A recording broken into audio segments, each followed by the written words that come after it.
Thank you. Good afternoon, everyone. Welcome to the East Bay Regional Park District Board Executive Committee. And today is Tuesday, September 14th, 2021, and it is 12:33, almost on time. So, Becky, can you do a roll call, please? Yes, this is Becky Fang, recording secretary, taking roll. President Rosario? Here. Director Corbett? Here. Director Coffey? Here.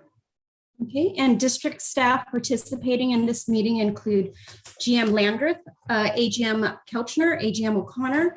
We have Mark Taylor, Matt Grawl, Chris Barton, Brian Holt, Scott Stromer, Eric Fuller, Ren Bates, Rachel Arbios, and Jim O'Connor. Thank you very much. And Madam Secretary, could you let people know how they can access and participate in the meeting? Yes, today's Board Executive Committee meeting is held in accordance with Governor Newsom's executive order, allowing for board members to participate in standing committee meetings remotely. The public can provide comments three ways: live via Zoom, by submitting an email, or leaving a voicemail as noted on the agenda. This information can be found on the agenda, which is posted on the Park District's website. If there are no questions about the meeting procedures, we will begin. Great, thank you very much. All right, that brings us to our first item on the agenda. We have a public comment, but it is regarding Jewel Lake, and so we will hear that public comment just after the Jewel Lake presentation. So we're at item number 2, Restore Hayward Marsh Project. And I believe, Matt, that's yours. Yeah, thanks, President Rosario, and members of the committee. Yeah, it's Chris Barton and I are going to be doing the presentation. I'm going to be making the Matt Grawl, Chief of Stewardship. I will be making the introduction, and then Chris Barton, our Environmental Programs Manager, will be making we'll be talking about the project details. Chris, I think you need to change your slide view display settings. Yeah.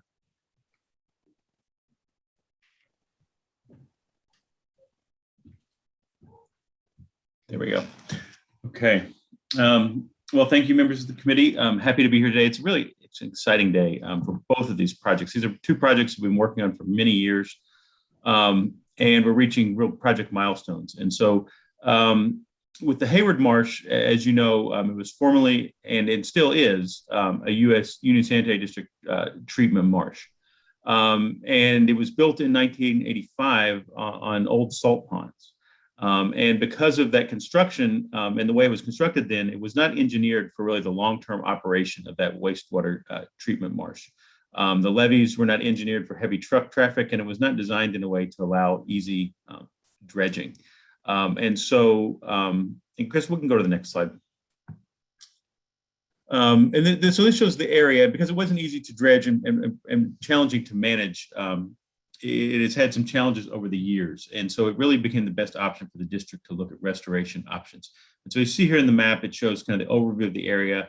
The Hayward Marsh is a distinct area within the Hayward Regional Shoreline. And that's often confused when people hear Hayward Marsh, they think of all the marshes. So we have multiple marshes at Hayward Regional Shoreline, or Loma Marsh, and closest to this project was Cogswell Marsh. And so we can go to the next slide. And from this map really shows those adjacencies. At the north, you see Cogswell Marsh. It's a little easier to see on this map. And then in the south, we have the Hard Marsh. And also an area we manage now is the Salt Marsh Harvest Mouse Preserve.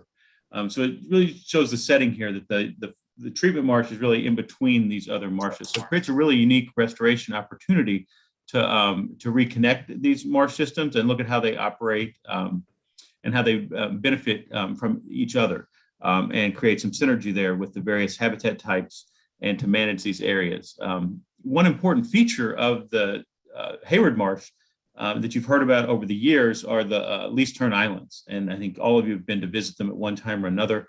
And they're really have been a great success, a great restoration success by establishing those nesting bird islands. And so we have a number of lease turns that successfully nest and fledge there every year. in addition to snowy plovers and black skimmers. And so there's been, over the years, it's provided some very good habitat.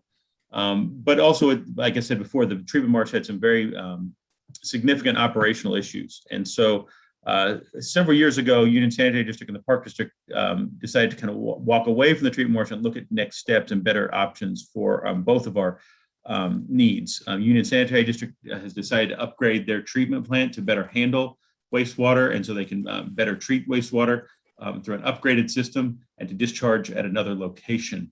And this creates an opportunity for us to then restore these areas and reconnect these habitats. And so that's really why we're here today. And it's very exciting with the assemblage of species and really the opportunity for restoring about 150 acres of wetlands and tidal marshes. So Chris, we can really go next and really talk really about the details of the restoration that we're looking at. Great. Thanks, Matt. Can you hear me okay? My audio working? Okay, great. Thanks, Director Rosario. My name is Chris Barton. I'm the district's restoration projects manager. I've been working closely with stewardship, operations, and planning, who are on the call, and also our lead project consultant, Austin Payne, who's also on the call. So going through our goals, the goals we've identified for the project are 1, to enhance wildlife habitat, 2, to plan for sea level rise, 3, to improve public access opportunities, and 4, to improve management capabilities. Under the goal of enhanced wildlife habitat, what we're talking about is maintaining and improving and expanding nesting habitat for the least tern, the salt marsh harvest mouse, black skimmer, and water birds, and to restore tidal wetland habitat, including mutitidal, and improving the managed ponds and the water quality in those ponds, and to provide marsh upland transitional habitat, and also to increase habitat connectivity. For the plan for sea level rise goal, what we're looking at is protecting the bay trail and the pond infrastructure and other habitat features from coastal flooding and erosion, and to protect sensitive habitats and provide opportunities for upslope migration as the sea level rises, and also to plan for a future retreat of habitat and infrastructure from the shoreline. For the improved public access opportunities goal, we have to recognize that the marsh has been closely managed as a kind of a wildlife refuge or preserve for endangered species over the years. So what we mean by improving public access opportunities, we're talking about keeping the bay trail along the bay trail as long as possible. Not as long as possible, but as long as feasible, because we could throw, it could cost a lot of money if we're going to go as long as possible. So we're looking really at as long as feasible. And then reducing the operation and maintenance of the bay trail due to coastal flooding, and planning for viable trail connections to existing adjacent trail networks while avoiding and minimizing impacts to wildlife. And there's also an opportunity to provide environmental education in the form of interpretive panels and potential wildlife viewing areas. And for the improving management capabilities, I think Matt kind of gave mention to it's really hard to get equipment in there to access. So that's kind of an example of how we need to improve our management capabilities. So however we design the marsh, we want to be able to get equipment in there and to maintain it. So we want to enhance our ability to perform maintenance of levees, channels, water control structures, and other site infrastructure, and then to provide sustainable and long-lasting infrastructure, and to reduce siltation in the ponds and channels, to provide accommodations for desilting, and to improve our ability to adapt to water quality issues, including mosquito and other water quality challenges.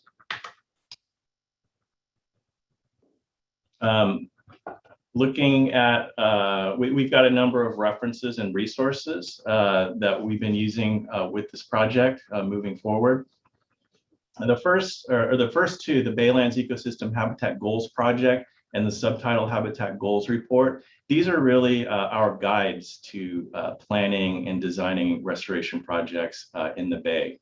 The third bullet is the HASPA Hayward Regional Shoreline Adaptation Master Plan, which takes a comprehensive look at sea level rise adaptation for the entire shoreline there. And it's been really beneficial to have that study because it's helped us to kind of understand how our project site interfaces with the adjacent properties, including trail connections and how the channels connect and the hydraulics and water flow. There are also other San Francisco Bay restoration projects. It was great to get out to Eden Landing to meet with John Krause to look at that project and to learn from that project and how it might help us in designing our project. And of course, we've got our own Park District projects that we've built over the years where we have quite a bit of experience. And probably the greatest reference and resource is that our staff, working with other colleagues, have been working in the marsh since the 80s, managing very site-specific management for these species. So these are great resources. Looking at our scope and schedule, the board authorized staff to move forward with this current scope of work, which includes feasibility and design, leading to 35% design. And the scope also includes an assessment or evaluation of the environmental impacts of that 35% design under CEQA. This past spring, we've completed our technical studies, including tidal monitoring, our hazmat evaluation, geotech, biological resources, wetland delineation, and regulatory coordination. And here we are, summer, fall of 2021. We're in the schematic design phase where we've developed 3 concepts to kind of bookend the range of possibilities based on what we know now. And it's really, we have this range of possibilities out there, and we'd like to get feedback to kind of see and get feedback and collect more information to take this information then and to bring it to a broader audience of stakeholders, and then to develop a project description and a 35% design, at which point we'll bring this project back to the board executive committee as an item to the full board to consider adopting the project description and the 35% design. And once we get to that point, then we would move forward with evaluating the environmental effects under CEQA. And at that point, the board can consider proceeding with construction documents and securing permits for the project. We've got a number of agency stakeholders that we've reached out to: the City of Hayward, the Hayward Area Recreation District, mosquito abatement, and Alameda County Flood Control, and the San Francisco Bay Restoration Authority. We've gone through the pre-consultation with the BRIT, the Bay Restoration Regulatory Integration Team. So we've had our initial talks with them, really to talk about what the big picture strategy is for dealing with some of the more complicated issues, like what do we do with the lease turn when those islands are drowned out. And so it was good to kind of get an initial consult with them on that. So turning back to the marsh, it really is a network of dikes and water control structures. I think most board members have been out there, if not all. But just for the benefit of those who maybe haven't, let me see if I can get my laser pointer to work here. I don't think it's working.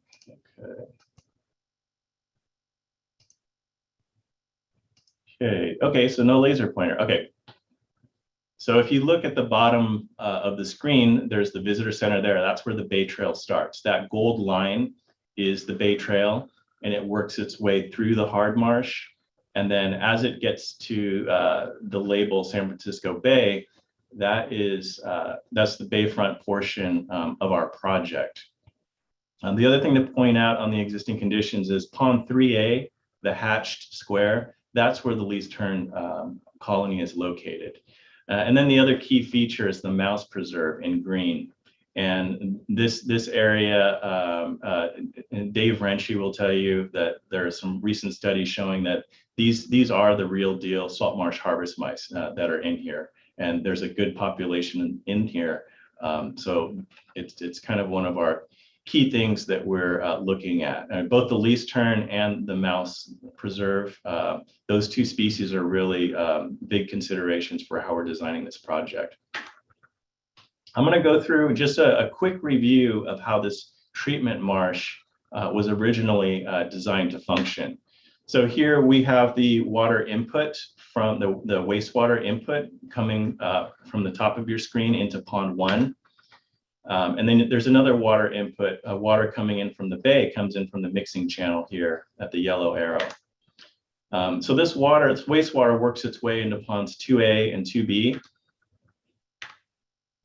Whoops. And then it goes into the mixing channel where it mixes with fresh water from the bay, works its way through ponds 3B and 3A, and then goes out through the northwest channel. And that's where the wastewater is then discharged back into the bay. There are some other inputs of water into our property here. The first is urban runoff via the Alameda County Flood Control Channel that comes in to the right of the screen there where it says stormwater runoff. And then the stormwater then runs through a network of channels that eventually work its way through a water control structure into the hard marsh. So just a quick overview of some of the challenges is as Matt mentioned, we're expecting that there's no longer going to be freshwater input from Union Sanitary. We've got a lot of water control structures out there, ranging from failing, to being in poor condition. We've got eroding levees, and that's been a challenge for a number of years out there. Poor water quality. We haven't had any recent botulism or cholera outbreaks, but it is a serious concern out there we'd like to address. Poor water quality and circulation in the mouse preserve. And one of the issues out there is we've had mosquito control problems out there in the past. Currently things are okay, but we don't want that to continue or to be a problem in the future. And we're unable to do much with pond 3B because the water control feature has failed the intake at that red X over there. And then the mixing channel is silted in, so we can't even really move enough water in here to get those ponds to function. And then I think there's some really iconic pictures of failing levees that come from this area here at the bayfront. And that's a problem. And it's all like one of the huge problems with that is that's the Bay Trail. And one of our project goals is to keep the Bay Trail along the bay as long as feasible. And then we can add more problems. So we've got add sea level rise to that. And so higher tides will increase wave erosion and damage to the bayfront levee.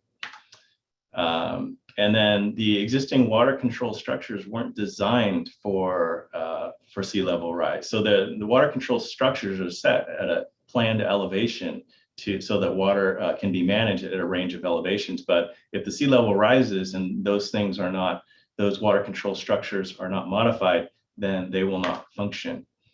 And low tides are going to be higher with sea level rise. So that's going to prevent our ability to manage water levels within the mouse preserve. So the mouse preserve would then be flooded out. And then also, since the flood control channel drains into the mouse preserve, that's going to affect the ability to drain off that urban runoff. So before I get into looking at the three options, I'd like to just review briefly the different habitat types that we're looking at for the marsh. So let me see if I can get my pointer to work, because that would be nice. Oh, no pointer. What about a pen? Oh, a pen works. That's strange. I apologize. Oh, here we go. Good, it works. Thank goodness. Okay. So let's start with tidal marsh. So for tidal marsh, for this presentation, what we're talking about is high marsh and low marsh here. so it's between the mudflats and the transition zone and upland. And here we can see that the blue line is the tidal fluctuation with this high peak. So you can see with the high marsh, really it doesn't flood very often for a few days every month. The low marsh is inundated more frequently. And then the mudflat is underwater for a longer period of times. But it is impressive. Like I have to say, like driving along the East Shore Freeway there, seeing the mudflats is pretty impressive to see those. And then the other main habitat type we're looking at is muted tidal. So if you were to imagine this line to be flattened out, that's what muted tidal would be. So the daily fluctuation we could control. So for example, if we wanted to maintain water levels for high marsh, we could flatten out this line. So it'll still fluctuate daily, but the amount that it fluctuate would be much less. And we would set those water control structures to kind of hit the elevation that's needed for that vegetation to grow to provide that type of a habitat. So that's muted tidal. And then the other one is the intertidal mudflat. And the intertidal mudflat, you can see it down here, this other example being way down here. It may just look like mud, but mudflats are very important habitats for birds and fish, providing feeding and resting areas for waders and waterfowl, and acting as nursery areas for fish and crustaceans. It also provides a natural coastal defense against storm surges. So here's our first option. Then the way I've laid out the slides is there's going to be a near term, which is what habitat do we get out the gate. The next slide for each option is going to be the medium term, which is going to be what habitat will we have with 2 feet of sea level rise. So we're looking at 20 years out. And then we jump to 5 feet of sea level rise, which is in the longer term. And that's, yeah. And then let's see. And then the other helpful thing before I get into this, these options, is I'd like to point out what is common to all the options. So the common elements, number one, is to maintain the mouse preserve in the near and in the medium term, just recognizing how rare this habitat is and how important it is for this endangered species. The other is how we're going to manage for sea level rise. And so all the options include some kind of living shoreline element along the bayfront. And the living shorelines is an important element because it can protect the inlets and outlets from plugging. It can attenuate wave energy and help protect the Bay Trail and eastward of the ponds.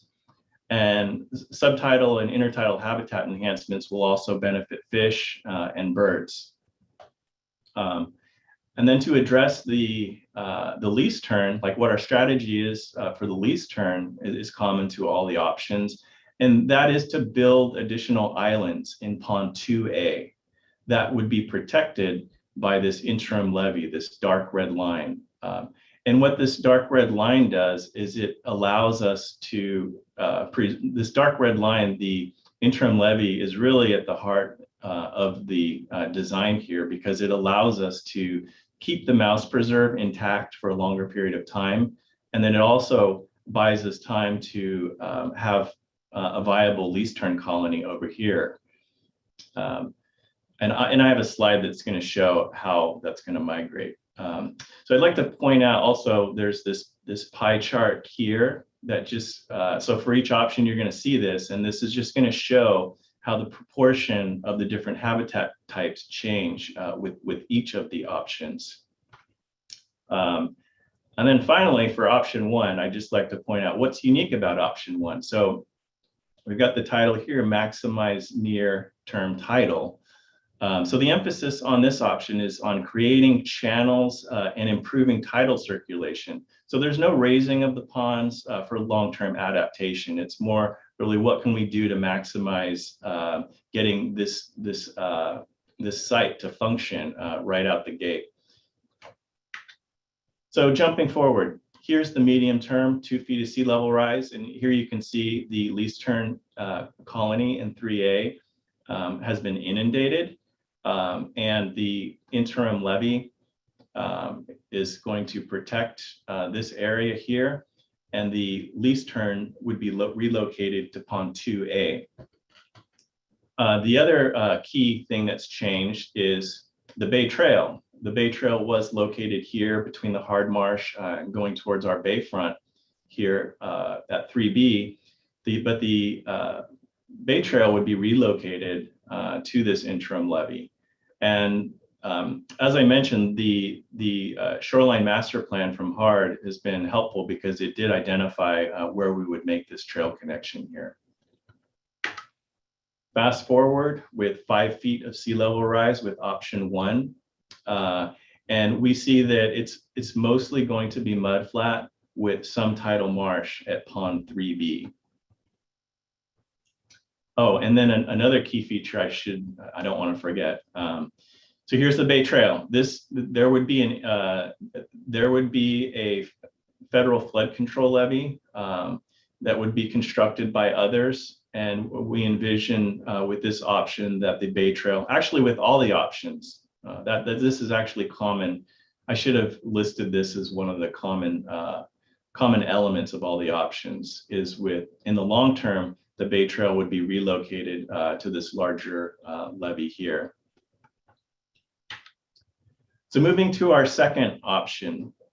So the main differences between options 1 and 2 is the creation of upland transition habitat at pond 1 here, and pond 2B.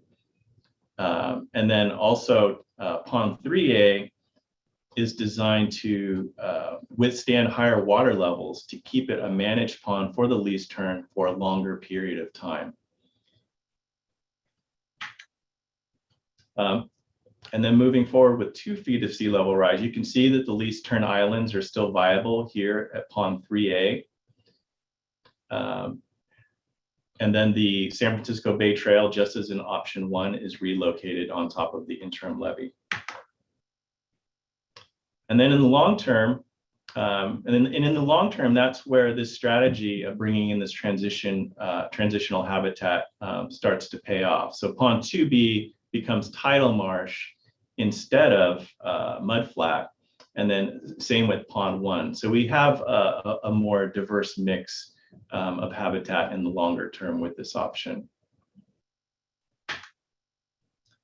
And then our third and final option that we're looking at is it combines elements of options 1 and 2 and includes a seasonal pond, which is unique and kind of expands on where we have these seasonal wetlands or seasonal wetland and salt pan that kind of flank along the side of our project area. So this is one main difference. And then also 3B would be designed as tidal marsh. So it's kind of borrowing from option 1, that design element. And you can see from the pie chart that this does offer the widest range of habitat types. And then fast forwarding to the medium term, pond 3A is inundated in the medium term. So the lease term would have to be moved to pond 2A, and the Bay Trail is relocated. And we still have a pretty broad range of habitat types being offered in the medium term here. And then in the long term, tidal marsh, we have tidal marsh habitat at pond 1 and 2A. Sorry, no, that's not right. We have tidal marsh at 2B and 3B, and then pond 1 is inundated. And then we have the subtidal habitat would remain as with the other options, and we've got the flood control levee. So I'm going to go through a quick summary of the differences between the options, just as a concluding overview, and then also look at the price, the preliminary estimates, and these are very early estimates. So we have to take them with a grain of salt, but also use them to kind of understand the order of magnitude difference between these options. So option one, to maximize near-term tidal, the emphasis is on creating and improving tidal circulation. So there's no raising of the ponds for long-term adaptations. So that's why it scores high in the near term, because it greatly improves the tidal circulation. And it scores low in the medium and in the long term because it doesn't have any raised islands or provide much diversity or a range of habitat types over those timeframes. And the cost is ranging from $20 to $26 million. And then going to option two, and this is the option where we maximize resilience to sea level rise. It's the key features is it's going to extend the life of the least turn colony at 3A, and by rate because it's going to and it also raises the pond elevations, offering more upland transition than option three. It scores lower in the near term because habitat value of the upland transition zone versus the muted tidal in the near term of the other options may be slightly lower. But it scores high in the medium term because 3A is still viable for the least turn in the medium term. And then it doesn't get the 3+ in the long term because there's always room for raising, bringing in more dirt, raising the elevations in the long term. But that really means spending more money because you can see option two, the cost range is higher than both the other options, and that's mostly because there's more earthwork that's happening there, so that we could have more of those upland areas, so that in the longer term we can have more tidal marsh. And then with option three, the one that's similar to option three, which is similar to option two, but provides that seasonal pond instead of upland transition. That adding that seasonal pond does add to the mix of habitat types that we have out there, and so it has a higher score in the near term and the medium term, and similar to option two, in the longer term, it gets 2+, because depending on how much money, how much budget is available, this could go to 3+ if we brought in more fill into the site. So to date, we've secured $500,000 from the San Francisco Bay Restoration Authority. That's going towards the current scope of work. And staff anticipates that this funding partnership will continue with later phases of the project, and that the project will be really competitive in attracting other habitat restoration, climate change, water quality, environmental education, and trails grants. So just to recap where we're at with the scope and schedule, we look forward to receiving feedback on project options today, and we'll be reaching out to stakeholders to hold a public workshop later next month to share these options with a broader audience. Then we'll take this feedback and develop a project description and a preliminary 30% design to bring back to this committee for review and consideration and possible recommendation to the full board this winter. Following board approval of the project description and preliminary design, staff will analyze the environmental effects of the project under CEQA and bring it back to the board in the spring, summer of next year for consideration and potential direction to proceed with developing construction documents and obtaining permits to build the project. And that concludes my presentation. Thank you.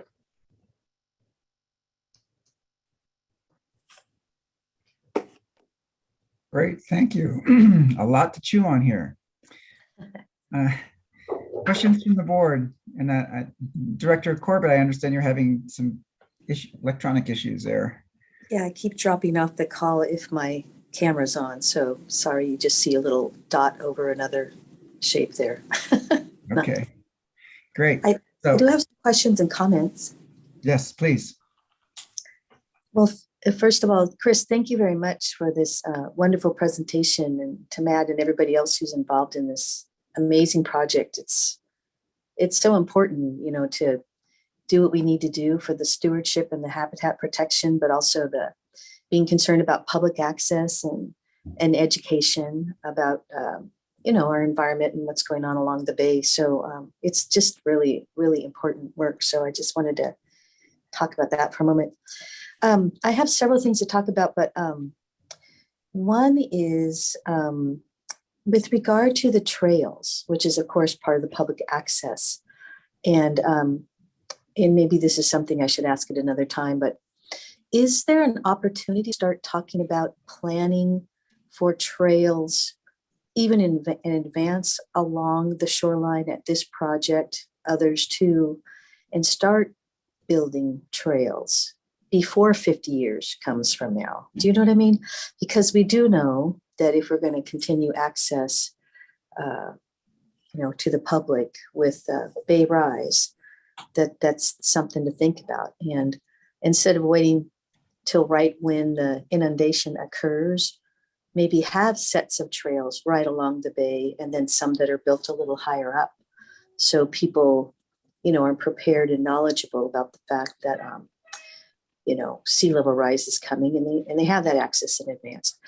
The other reason I asked that question is I'm also, concerned we're not all going to be around 20, 30, and 50 years from now. So there can be some planning so that people don't at the last minute forget to build these trails or get them going before it's too late. And people say, oh, we don't want to build that because it's just going to get inundated. You see what I'm saying? So maybe some way to plan for sets of trails along the bay, knowing with the science now that we're going to be looking to have to do something in the future, but have the trails done even sooner before when they're absolutely needed. Do you see what I'm saying, Chris? Yeah, I do. And I think one of the things that's really hard to convey with the slides is, when we jump to the medium term, I'm showing the Bay Trail shifting over onto that interim levee. And in reality, it's going to be kind of an adaptive process where, park staff is going to see we're having issues with that Bay Trail getting through there.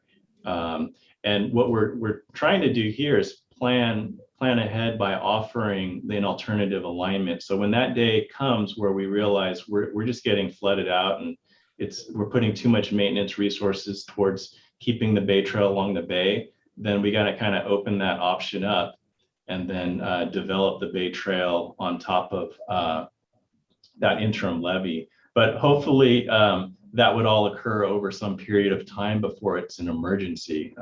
And hopefully those that come after us will have, they'll be grateful that we've kind of planned out an alternate alignment that they can work with.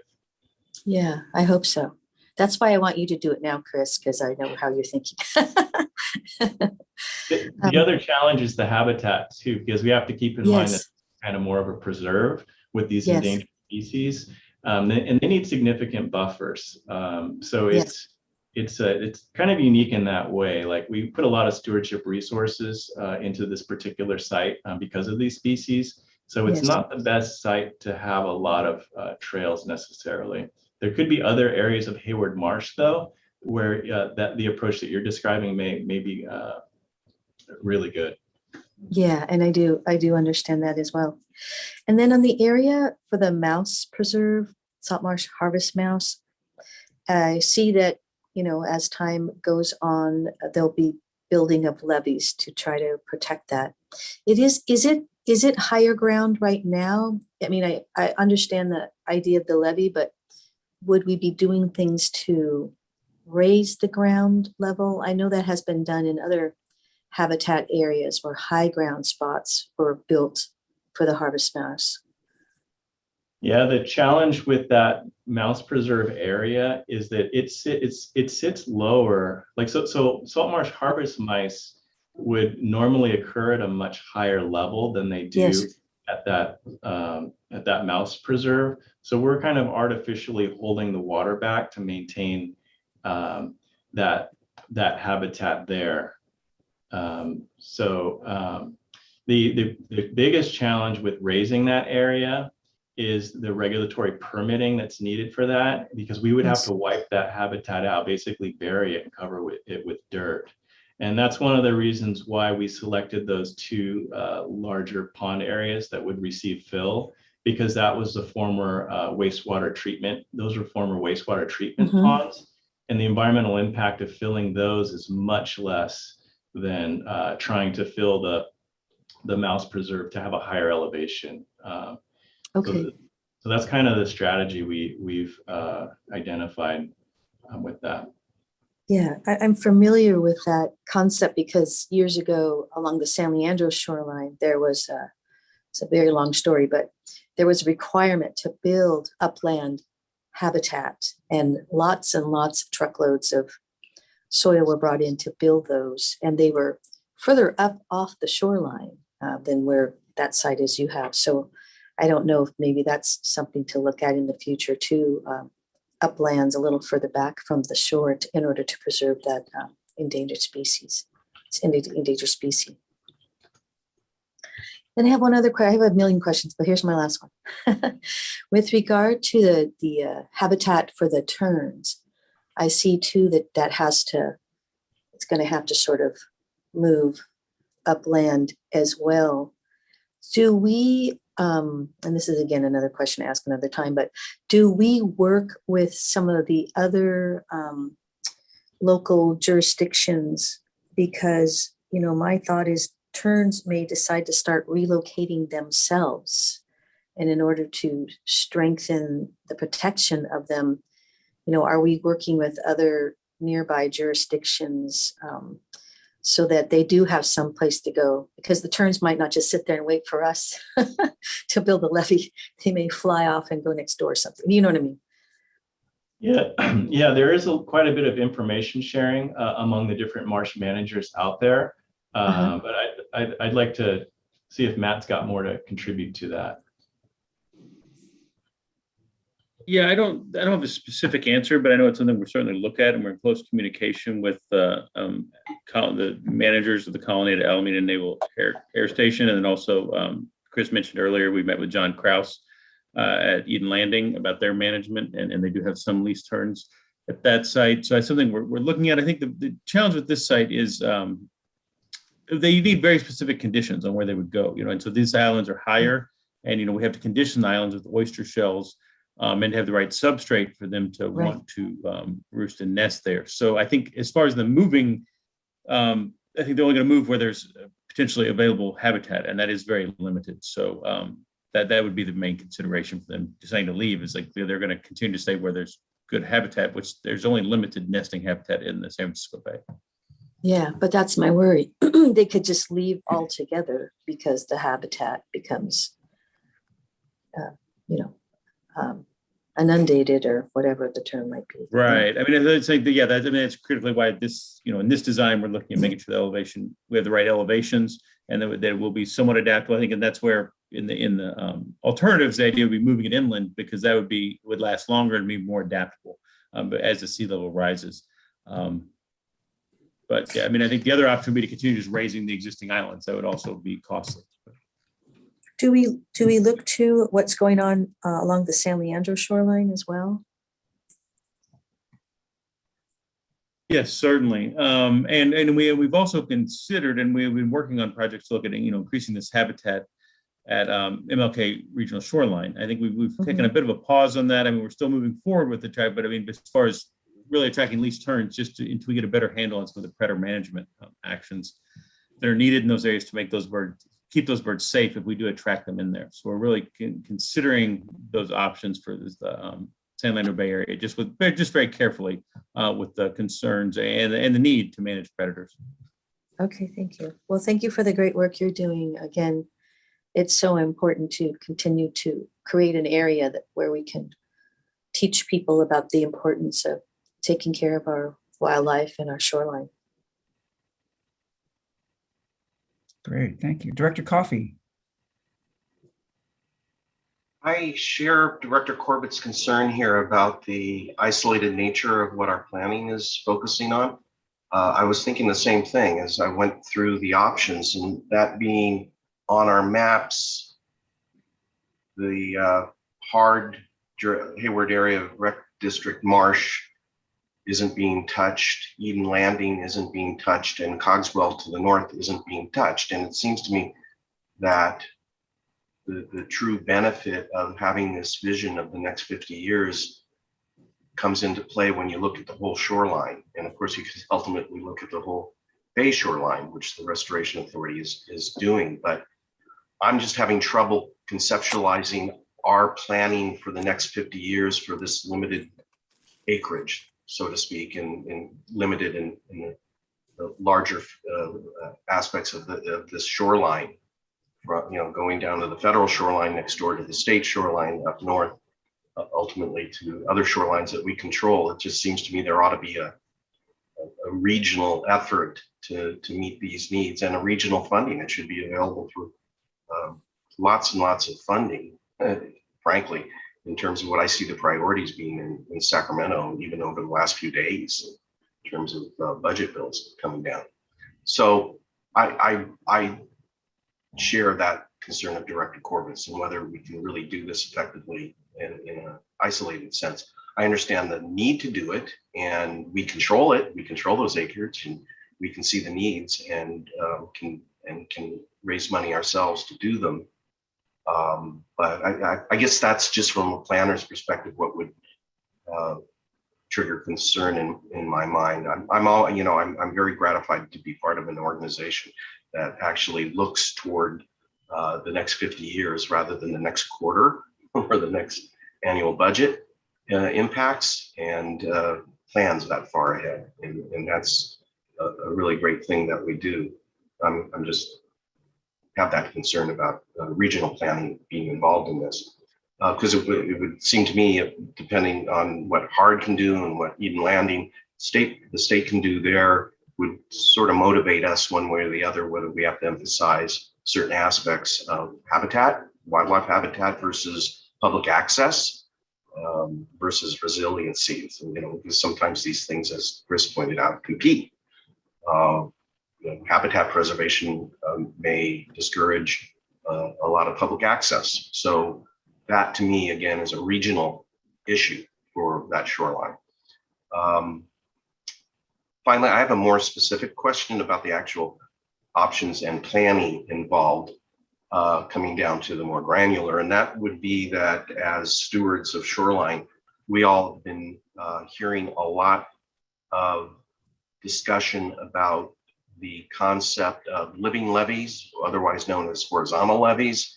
And I believe there's an example of that kind of project immediately to the north of the sanitary districts project. It's been spoken of, at least in my ward, in the Rodeo area. And I'm wondering if there's, if that's just fallen by the waysides as a planning concept because of the lack of wastewater feeding those projects. Or whether that just isn't appropriate for this area. So that's a specific question, and then I'll come back to what I, where my sympathies lie with those options you described. Sure. Through the chair, if I could respond to Director Coffey. Yeah. So when I was showing that interim levy concept, that came through the HASPA master planning process where that alignment was identified.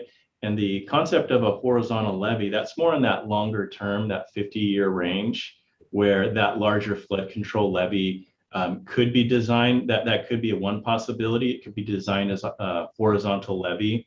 One of the challenges with the horizontal levee out here at this point in time is kind of related to my response to Director Corbett about habitat impacts, because to build a horizontal levee, you have to wipe out a lot of habitat to do that. So I think the timing is not quite there yet to do it. And the order of magnitude for a project like that is, that's like a federal flood control channel. It probably would be, it could end up being a joint powers kind of a thing like they're doing in the South Bay for their flood protection. And I was talking to a planner with the city of Hayward, and I asked them, who's going to build that federal flood control levee out there. And they pointed out that we do have somewhat of an advantage because the South Bay is under more pressure than we are. So we could learn from what they're doing over the next 20, 30 years. And hopefully they can be a good model and we could learn from their successes and failures. Thanks. You want to add something, Matt? Yeah, Matt Grohl, Chief Service. Just want to real quick just add a little bit of context with the Ora Loma project. And so the Ora Loma project, just for the rest of the committee, and I think Director Coffey's aware of this, the Ora Loma project was a demonstration project that was done at the Ora Loma Sanitary District, and it was really as a demonstration. It wasn't an actual levee out on the bay or a flood control. It was done within their plant to prove the proof of concept that it could work. And it was successful. So now the next step with that, the East Bay Discharge Authority has gotten a grant to look at the possibility of building a horizontal levee at the eastern edge of Ora Loma Marsh, north of here, at the northern end of the Hayward Regional Shoreline. Right. And so they are studying that right now with us. We were part of that project team and looking at the possibility and looking at some of those regulatory constraints that Chris mentioned, the feasibility, the constraints, but they're going through a design and a potential permitting process to better understand those constraints. And then also to work with the Park District, see if we could, if that's something that would work for us, if we would want that to be built on our property, or how we would look at that specific design. So as that project, so we're just in the beginning stages of that design. I mean, they're working on the design, but as soon as we have something meaningful to share, we'll bring that to the committee with EBDA and their consultant team to show the potential for a horizontal levee in that northern part of the Hayward Regional Shoreline. Just another context that's related to your question. Okay. If I could just jump in there as well. Sure. Director Coffey, appreciate your questions about the larger regional planning efforts and what's going on. Did just want to remind the executive committee that as was mentioned, there was the, are you able to hear me all right? Yes. Okay. The Hayward Shoreline Master Plan was recently completed, which looked at that whole shoreline. One of the things that came out of that, I think, was a recognition that there needed to be a sort of broad regional effort to address that whole shoreline. And that's a very active conversation right now at HASPA, the Hayward Area Shoreline Planning Agency, which Director Waspy serves on as a trustee. And there's a lot of question there right now. HASPA is a three-party JPA with us, the City of Hayward, and HARD. And there's lots of questions and discussion about whether that should be broadened to include, say, the Flood Control District, Ora Loma, and some of the other entities who own property down in that area. And then lots of questions about, how do we really fund this from a regional perspective? So, so those conversations are very much happening. Through HASPA and through the Shoreline Master Plan. All right, that sounds terrific. So my inclination, the staff isn't asking for a recommendation today, but I think you were asking for responses to the options, and my own rather limited in terms of knowledge at this point, response to those options was I would be inclined toward the responding to what we estimated are the funding possibilities for this. And again, I think that brings into play what the regional planning evolves into in terms of funding opportunities. And the other inclination I have would be this general philosophical feeling and need to do whatever we can to preserve long-term habitat for some of these species, which is in some of the options emphasized more than others. So I would be inclined toward the options that emphasize habitat conservation and enhancement. In other words, I would look at this through Doc Quack's eyes, toward where if my mission in life is Doc Quack's, where would these options take me over the next 50 years? To use just a very down-to-earth example of who I channel here. So that I would leave to you, and I think it would all be informed largely by the regional planning that takes place for all of these issues. And thank you for addressing them. D. Great, thank you. Great questions. Great presentation. My question is regarding the with the lack of water from the discharge, is the stormwater runoff going to be enough to sustain that marsh?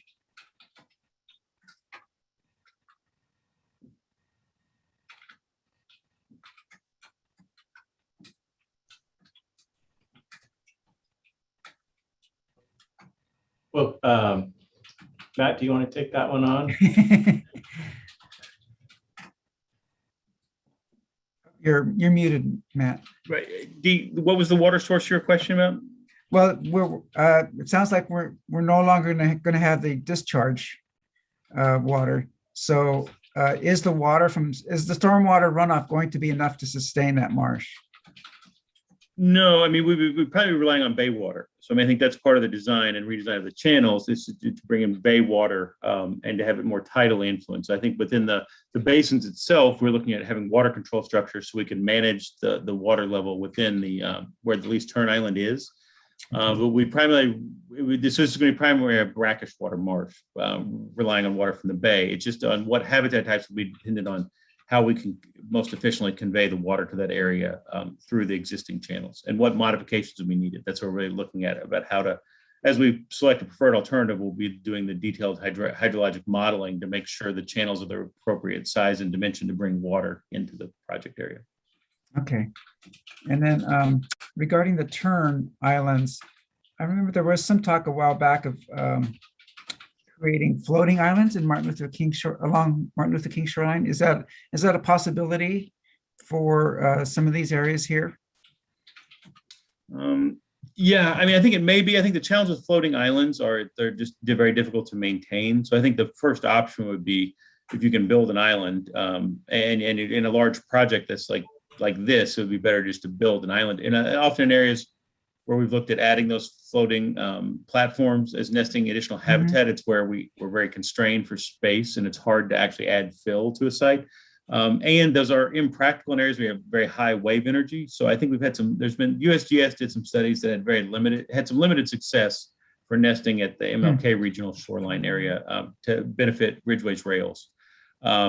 But we haven't done that at a large scale. And there were some proposals to look at that closer to the Emeryville Crescent area. And we talked to some experts about that. And it felt like that location would not be feasible for a floating island just because of the high wave energy. So, in a more isolated area, there may be some potential. But ultimately, I mean, I think the first preference would be a natural island just for ease of maintenance and management.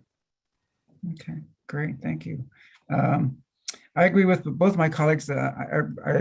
I see the adaptive strategy in all three options, and I guess it's obvious we have to respond to how the different scenarios play out, especially with sea level rise, and I too in favor of the greatest the option that affords the greatest protection of habitat. Yes. And so, yeah, I guess we're going to be witnessing. We could see some of these changes in our lifetime, possibly. From the things I'm reading, it seems like all of the sea level rise estimates have been way off as far as they're underestimated. So we'll probably be seeing some of that. What else was I going to say? When you're done, I have one more thing too. When you're done. Sure. So having said that, it looks to me like option 3 is probably, for me, is probably the best of all options. Director Corbett. Thank you very much. Let me first say thank you so much for sending us the slides in advance. It's very helpful because there's a lot going on here. This is not a simple project or projection of what we'll be doing. I wanted to just go back for 1 second to the idea of the trails. And if we were to look at that first slide map that shows the trail in front of the Hard Marsh and past the visitor center, the gold line. So that's where it is now. Is there a possibility with building before 50 years gets here or 20 years gets here, a trail along the more eastern side of that map? I mean, I know we're thinking about what do we do as the years go by and the bay continues to rise, but my thought again is I would really like to see us thinking about building trails now at that higher portion, so we know for sure that we're going to have the ability for people to walk along the bay into the future. And I do understand, obviously, I agree. I'm not talking about getting trails that are going to march right through the tern habitat or the harvest mouse habitat, but is there, I'm not familiar with all the topography there, what exactly we own, but if looking at these maps, if we would look at the 0 to 20 year one, is there a possibility to build another trail access on that east side of what's on that map? You know, and have that trail now. I don't mean like tomorrow, but you know, sooner than 50 years. Go ahead, Chris. Okay. Yeah. So we did meet with Lee Huo with the San Francisco Bay Trail, and you know, Lee is always, you know, he always says put the Bay Trail on the bay until you can't. So that's kind of where we've developed this strategy. What I'm hearing is having us look into a redundant trail potentially that's more closer to the urban area there. And we can look into it. There would be a number of challenges with it. The first one would be is where would the connections be made to, as with any other new trail segment. And the other is just the user experience. And that's why that's why the Bay Trail project says to keep the Bay Trail along the Bay Trail. And I think that's just the user experience here is especially problematic because you have these industrial uses that are right there along that interface right there. And that would put, and also we don't own all the property that would be needed to make a trail connection, because we'd have to traverse all the way back to the Bay Trail at some point, because where we show that interim Bay Trail being located, that relocated Bay Trail would have to connect up to the Cogswell Marsh area to the north. But we can certainly look at that. We will go back and review where the existing trails are and see if there would be any viable connection on that side of the project site. Yeah, the other opportunity that creates, if that's possible, is circular trails. So if people, you know, access the trail at some point, they go along the bay, they don't have to come all the way back to the bay. You know, they can make a circle and come back to where they started. Do you know what I mean? If you have an upper trail and a lower trail, and you can connect them. But to me, I just think really important not to wait 20 years and 50 years to start thinking about the fact that if we do want people to be able to walk along the bay, that we start building those trails now. And I'm certainly not someone who's disinterested in continuing to maintain the Bay Trail we have now and continuing to connect it. But to have that upper trail system and start working towards that, I just think that that's really important. And it just allows more accessibility for that matter. Thank you. Great. I remember my question now. What is the future of the visitor center there, the Hard Visitor Center? Because if I remember right, when I was there for a high tide event in 2016 or 2017, something like that, it already reached the projected 2020 mark back in a few years early. So what's the plan there for the visitor center? Yeah, and so Matt Grawl, Chief Distributor. Again, that was looked at in the Hayward Shoreline Master Plan planning process, and I think the basic was the way it was evaluated is it basically it's going to need to be retrofitted or raised up or relocated. And I think that the most feasible option really appeared to be relocating it, but then the challenge was where, and where within their limited property along the shoreline. But it could be retrofitted and raised, but it would just, either option is going to be a significant expense. And so in its current location, as you stated in the premise to your question, it's not, it's already being inundated in extreme high tides. It hasn't deteriorated the building yet, but it will be a long-term management challenge for that site. Yeah. Interesting. Could be a floating visitor center.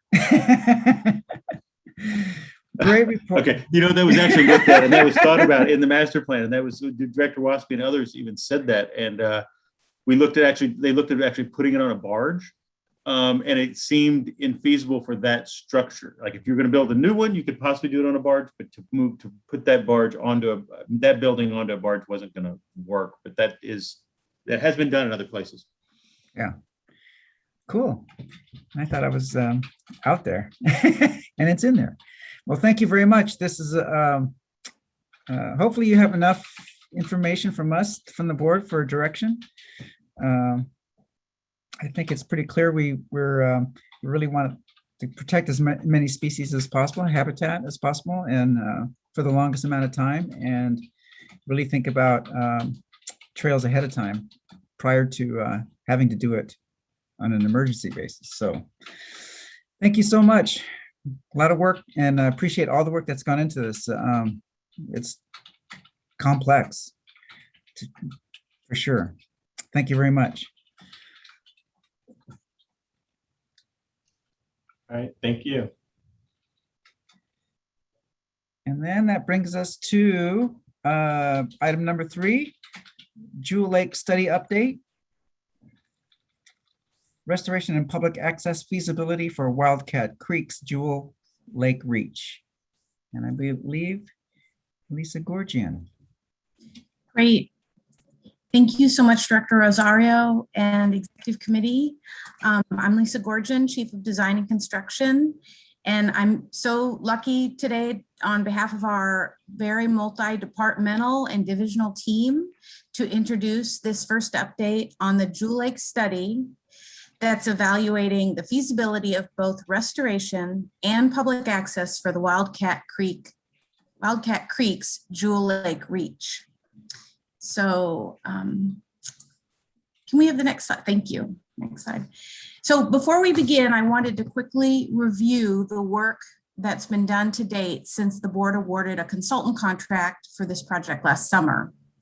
The project team has been working on an existing conditions assessment that includes inventory and analysis, opportunities, constraints, and staff-to-staff agency stakeholder outreach. This work has informed the development of 4 concepts that will be shared today before we have our first public workshop next month. So this afternoon, as we review this complex project and possible future outcomes, we wanted to do so in the format similar to how the project will be presented at our first public workshop.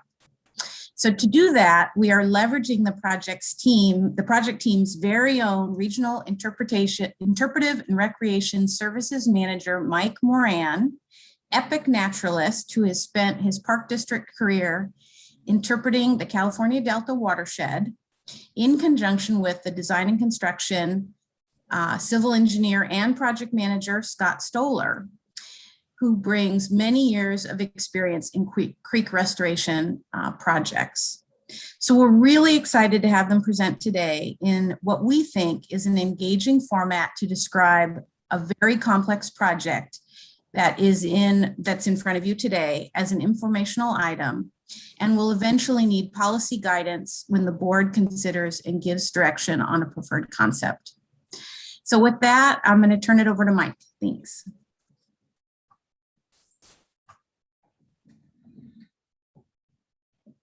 Mike, you're muted. You're muted, Mike.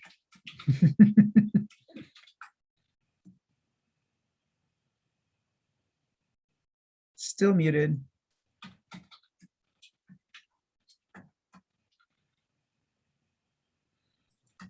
There you go. Great. Thank you very much. Great. Thank you, President Rosario. Thank you, Directors Corbett and Coffey and General Manager Landreth. My name is Mike Moran. I am the Regional Interpretive Recreation Services Manager for the Northwest region, which includes Tilden Nature Area. And I'll be speaking about some of the processes and things that we'll be addressing in this project. So the purpose of this study has 6 different target emphases, goals, which can be broken down into 2 buckets that really directly speak to and address the district's mission. We're enhancing natural processes and habitat. And specifically, this project is providing salmon passage. The proposal could open up 2 miles of very resilient salmon habitat above Jewel Lake and provide sediment continuity. And just a little clue here is to think of sediment as the currency of the watershed. And we'll get more into that as we go along here. And then maintaining the area as a public destination. This area has been a treasured public amenity for decades, and the study takes that into great consideration as a prime emphasis. Next slide, please, Scott. Thanks so much. So taking us back 100 years, we understand Jewel Lake was purpose-built as a municipal water source. And the nature of the watershed's silt and sediment, however, made the water very difficult to use for that purpose. And so the lake very soon became this storied part of one of our earliest regional parks. And that same enthusiastic sedimentation process called for dredging in 1967 and 1991. Next slide, please. It's a very well-studied watershed, which is a great benefit and a very well-documented, informed direction to plan and really build the watershed's future. The Jewel Lake proposal is more of an opportunity to really explore sustainable approaches to enhancing and restoring many of the ecological values of the entire Tilden Nature Area and the Wildcat Creek watershed writ large. But it still builds upon these deep, personal, generations-long connections that people have had with this area. Next slide, please. Now, we hear an awful lot about watershed management and watershed scale management, and that's good. That is good. It shows the advances in ecosystem understanding and management that take us away from single site management in a vacuum. And look at it, a site, it's a Jewel Lake, within its situation or place in the entire watershed. So when we manage for Jewel Lake, we're actually managing for Alvarado, we're managing for Richmond, we're managing for San Pablo, we're managing for the Bay as well. And watersheds, oh, can you go back just a second, please, Scott? Thanks so much. Watersheds they're dynamic systems. They are always changing. And that's the process that makes them so rich.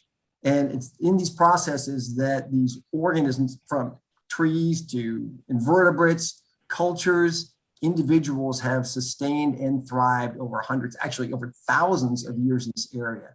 And we often think of water as the single most important component of a watershed. And it is, admittedly it is, but it really is what the water does to and for the entire watershed that we manage for.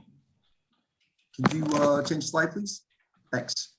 So watershed dynamics. We'll be here for just a couple of minutes to really figure out how a watershed works so we all have a common understanding. Though it's very complex, a lot of intertwined processes, these watershed processes rely on some very basic foundational components, these physical realities that are common in all rivers, all creeks, all streams. So each waterway has 3 specific zones. There's a zone of erosion that you see on the left of your screen here, zone of transportation, and zone of deposition. And the foundation of really sound watershed management is knowing where those zones are, and so we can manage within those enriching processes. So the zone of erosion is high up in the watershed. That's our East Bay crest. The water, so fog, drip, drizzle, torrential rains, even the oddball snowstorm, comes out of the sky clean, essentially clean. There's not much dirt in it, but when it hits the ground, it begins to run off. Gravity energizes it to run downhill, and it uses that downhill run of energy to pick up the riches of the watershed. It's not just soil, but it's also leaves and debris and bugs, decomposing animals, everything, and distributes those riches downstream. This is what's called hungry water. You may have heard that term before. This water that hits the ground empty and then has this appetite that's created by this gravitational energy. And as the loaded water moves out of the steeps from the upper watershed, its route kind of flattens out and it slows down a bit. And it no longer has the power to erode so much. It has enough energy to carry or transport the riches that it has eaten up in the watershed upstream, but not really enough to erode anymore. So it's just transporting stuff. This is called the zone of transportation. Now, as the water reaches and enters the lower reaches of the watershed, it's lost most of its energy. It slows down a lot and it can no longer even carry the sediment it's picked up along its travels. So it just dumps it along the way, all along the lower stretches of the creek and into the bay. This is the zone of deposition, these incredibly rich areas where all those treasures of the watershed are deposited. This gives us wetlands, this gives us deltas. So these zones are really net effect zones. The overall effect in the zone of erosion is going to be erosion. But within that zone of erosion, you're going to find little tiny subzones of transportation and deposition. Same for the other two zones. And this actually enhances the watershed-wide distribution of that watershed wealth, of that currency, of the sediments.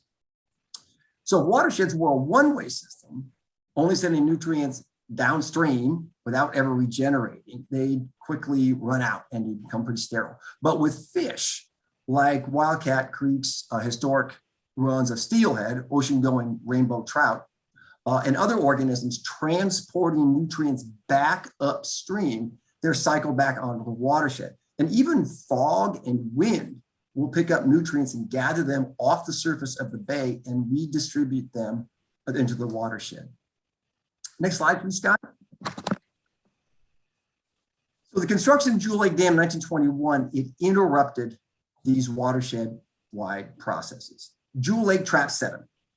And these are, again, the riches of the watershed. And on the upstream side, going upstream, the dam blocks fish, including rainbow trout, passage to that 2 miles of a high-quality habitat that we spoke of earlier.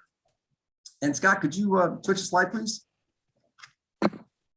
So it's a zone of deposition. This lake is a zone of deposition. It's got willows and alders and cattails. They really thrive in this zone on the surface, and they quickly cover what used to be a lake.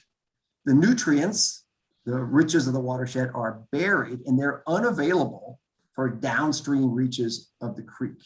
And very importantly, and this slide shows it really well, the water that flows out of the lake after having dumped its sediment load is now once again hungry water, and it is eroding the banks and the stream bed below, and it turns it into a zone of erosion. Well, what's the big deal? Isn't that just a natural process? Just what's happening in the upper watershed? Yes, that's true, but the hungry water in the upper watershed that was widely dispersed and gathering riches from the entire upper watershed, like a lot of little teeny tiny appetites, is now concentrated into a very thin stream channel. You got one large, very powerfully erosive appetite that erodes the stream bed down to bedrock, washes out nutrients, and even makes downstream slopes less stable. Could you, next slide, please, Scott? So this project provides an opportunity to reconnect these really enriching watershed-wide process. Ecological, recreational, interpretive, accessible. These are inclusive processes.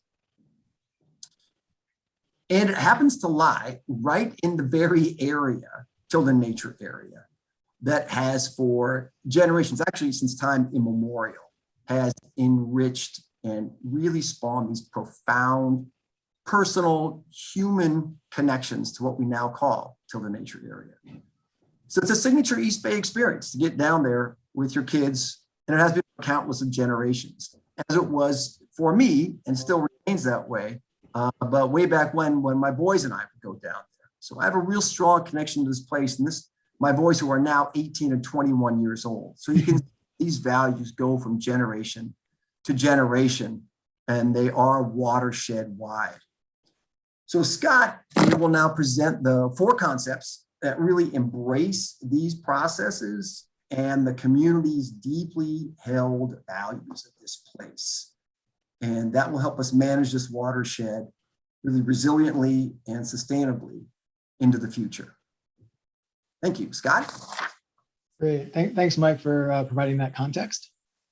My name is Scott Stoller. I'm a civil engineer within the Restoration Projects Unit. This is my first time presenting to the committee. I've only been with the district for a little over a year now, but previously I've spent over 15 years in the design of and restoration of creeks and tidal systems, primarily in the East Bay and around the Greater Bay Area. So I'm really happy to be with you all today and with the district in general. So what I'll cover today is looking at specifically the progress that we made on the Jewel Lake study, looking at the 4 conceptual designs to date, and we'll present and talk about a goals matrix, and then finally present our conceptual cost estimate. And just to bring us to the site of Jewel Lake and Tilden Nature Area, this map provides that context with Jewel Lake in the center. The creek is running from right to left with the Environmental Education Center shown to the right of the screen. The photos above the top really just are snapshots of our experience when we go to the Tilden Nature Area. Some of the iconic areas, including Pack Rat Trail on the boardwalk, and the areas surrounding the lake itself. So what I wanted to do really was to step through these concepts and talk about and think about these 4 potential outcomes. And through that, help to give a sense of that experience to the park user as someone who's coming to the park after several years thinking about what our management plans, what these different concepts can offer. And so concept 1 is really considered our alternative, or our concept where we're not taking any substantial action. And this is the concept where nature basically takes its course, that the future would look very much like the current trajectory that it's headed on. I think we're all pretty familiar with that, where the wetland encroaches on the open water, slowly transitioning to a meadow and a riparian ecosystem. This concept would include a little bit of active work, the downstream of the spillway. Like Mike mentioned, this idea of hungry water. How it manifests often is the downcutting of a stream channel. And we didn't show a photo today, but there are many photos out there of people standing underneath the spillway, which is suspended about 15 feet above the creek bed. So there's been significant erosion, not just immediately downstream, but has continued downstream of Jewel Lake, and Wildcat Creek below that area has had its habitat significantly impacted. But within the Jewel Lake area, really this concept would not require any changes or adjustments to public access, and is really can be signified by our present day experience of that area. And I've got just a couple of photos to kind of help highlight that, with the meadow wetland shown on the left and that boardwalk experience walking through the riparian area on the right. And I think it's just important to pause and recognize that, the concepts that I'm presenting are really kind of bookending the potential actions and outcomes of Jewel Lake. And so I just want you to keep that in mind as we go through these, just thinking about the range of options. And ultimately what our goal is to come up with a preferred concept that could borrow, either elements, or it could be kind of a in between, some of these different concepts that are presented. Concept 2 is very similar to the historic management of the lake. This future would include dredging every 15 to 20 years, but also we would include constructing a fishway that would provide the potential for migration of rainbow trout around this spillway, which is currently a full barrier to fish migration. In this scenario, water would continue to flow down Wildcat Creek, flow through Jewel Lake, flow through the fishway, and then connect to Wildcat Creek downstream. During flood flows, water would be directed down the existing spillway as it is now. And I think what's important to note is that the operations and management would be very similar to what has been done historically in terms of the need to dredge Jewel Lake, that the sediment that's entering Jewel Lake would need to be excavated and stored somewhere along this corridor outside of the channel. To the public, this future would feel very similar to the past in terms of the open water body, with the exception of realigning a portion of Wildcat Creek Trail. You'll note really to construct the fishway, then there'd be some realignment of existing trails that would need to happen. This concept really provides the opportunity to balance the historic management while providing a vital passage for salmonids. And just to give a quick sense, this is an image on the left of the floating dredger that was used in 1991, and then an open water body that would be the result. Concept 3 is interesting in that it really invites us to imagine a future that is very much similar to the past. This is one of reestablishing watershed processes and reconnecting the upper and the lower watershed. Like Mike mentioned, there's opening up an additional 2 miles, but it's really establishing a 6-mile run between the dam downstream of Lake Anza to Alvarado Park that would be all protected watershed and habitat for native salmonids. This concept would remove the dam and realign the trails that would be disturbed by construction. Really, there'd be a significant effort to maintain the draw for families, whether that's through creative and elements through construction of interesting bridge elements or something that really is able to have people drawn to this iconic area. And here I think that we find the opportunity to tell the story of watershed management and watershed alteration, not only within California and the West, but really thinking about the fact that all dams do have a useful life, and in many places, once they reach that useful life, then those areas are often renaturalized and repurposed. This is just a couple images showing creek restoration, acknowledging the fact that there's a lot of disturbance that happens soon after construction, but it's not really that long. The images here are 5 years apart. Willows are very fast growing, kind of pioneer species, but that there would be some time for a site to really come into its own. And then this is a photo of Wildcat Creek just in all its glory, flowing nicely in the winter. Concept 4 really invites us to reimagine how we would engineer a landscape when we have the co-equal goals of water supply, recreation, and ecosystem health. This concept preserves Jewel Lake and also constructs a bypass channel that will connect upstream of the lake and bypass the lake and connect to Wildcat Creek downstream of the spillway.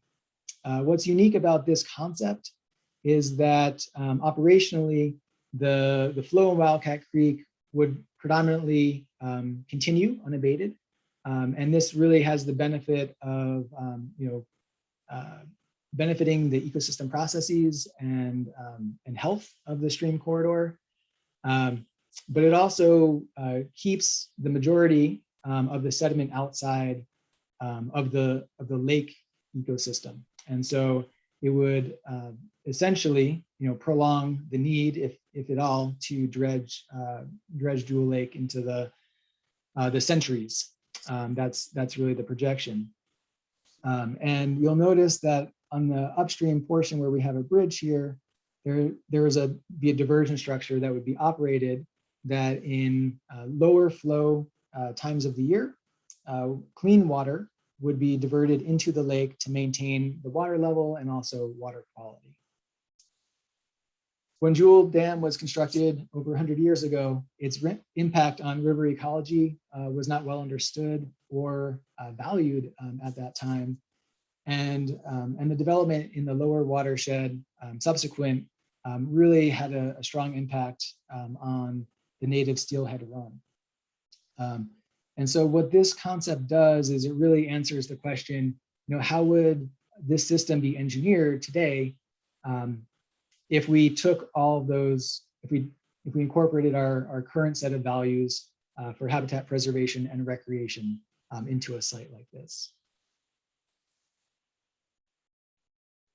And again, this is just those images that I shared earlier, just bringing it all together, giving you a sense of what that future could look like.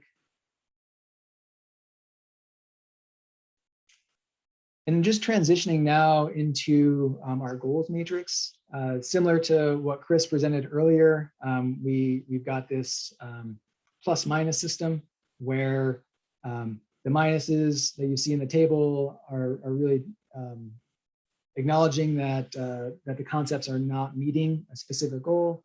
And as we move to more and more pluses, then we're meeting the goals better and better. And so what we have on the left are the 6 project goals that were first talked about by Mike, including the enhancing. So the first 3 are really ecosystem services, and then the second 3 are looking at public access and public amenities. And then we have each of the concepts, and we're looking to rate each concept per each project goal. And I think what I really want to recognize with this table is that there's a lot of trade-offs that would need to be made. That it's very difficult for any one concept to meet all of the project goals and to meet all of the project goals super well. It's a highly managed system, and it's and inevitably there are going to be trade-offs that are going to need to be made. What you'll notice on the right, concept 4, this concept was developed initially as an idea in the 2016 watershed study. And at that time, the thought was to promote it and to study its feasibility along with other concepts. And that really gave rise to the current study that we're doing. The impetus for that concept 4 was to look at, to see if there was a concept that could be the best of both worlds and meet all of our project goals. The next slide looks at the project lifecycle costs. And we took a long view, again, a 50-year time horizon, primarily so that we could think about and incorporate some of this long-term management that we know a system like this requires. The bar charts, the two side-by-side columns for each of the concepts represent the cost range. So we want to recognize that we're at the conceptual level. And so with that, there is a fair spread for the potential costs of each of these concepts. And then as we build our way up those columns, you'll notice the dark green at the bottom is the design and permitting cost. The middle green is the construction cost. And then the upper lighter green is the maintenance, long-term maintenance cost. And then the top line there is the projected total cost of the project. Naturally, you'll see on the left, concept one has a very low overall project cost. That's primarily because there isn't much work being done, letting nature take its course essentially. And then I think what we notice as we look for the construction costs as we go from concept 2 to concept 4 is that we are really stair-stepping the capital outlay for these different concepts. And that's just a recognition of the increasing complexity of each project, and which is primarily driven by earthwork. The operations and maintenance costs really tell a different story. And I think that's intuitive, that sediment management is largely a big cost driver for the long-term maintenance. And that's shown in concept 2 having relatively large long-term operations and maintenance liabilities. Concept 3 is a system where it's a little bit more self-sustaining.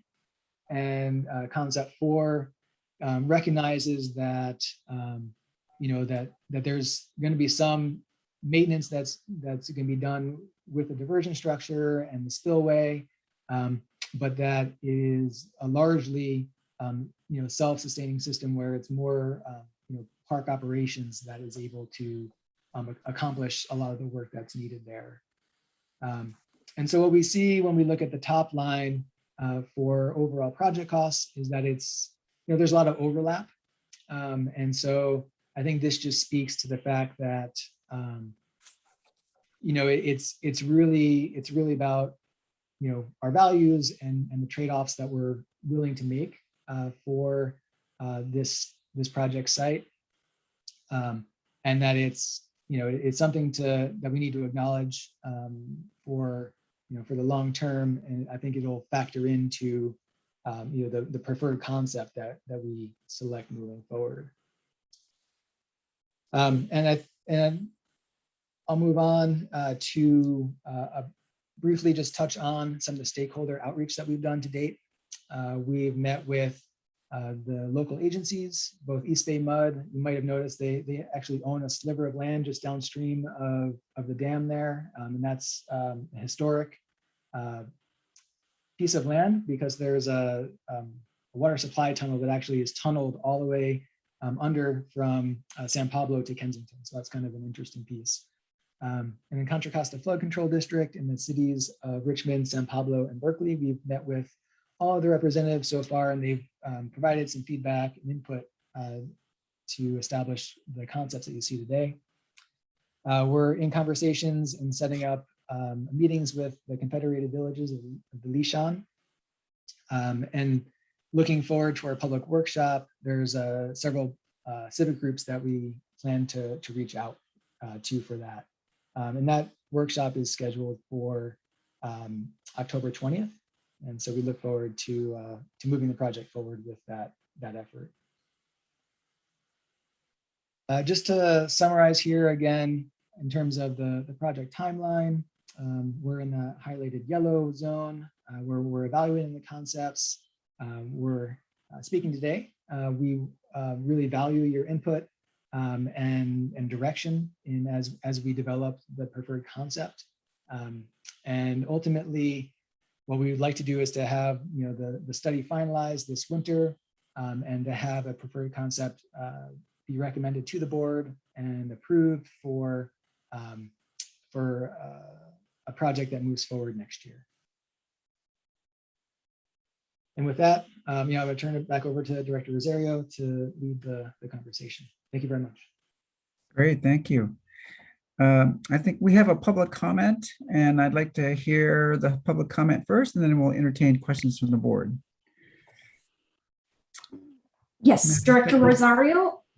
Keith Winard has requested to make a public comment.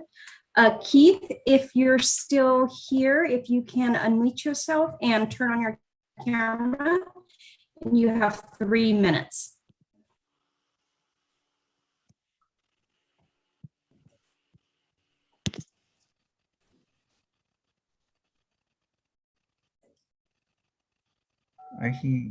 Keith? Okay. I believe he might be having technical difficulties. He did submitted recently a written public comment that I sent to the directors and the GM. The written comment will be made part of the record, and Director Rosario asked that I read the public comment. Would you like me to do that now? Yes, please. Okay. This public comment is submitted by Keith Winard. Well, you finally did it. Not climate change, not the current drought, but you. After a decade of neglect and procrastination, and despite my warnings to you at your January 21st, 2020 board meeting, you finished off Jewel Lake by studying it to death.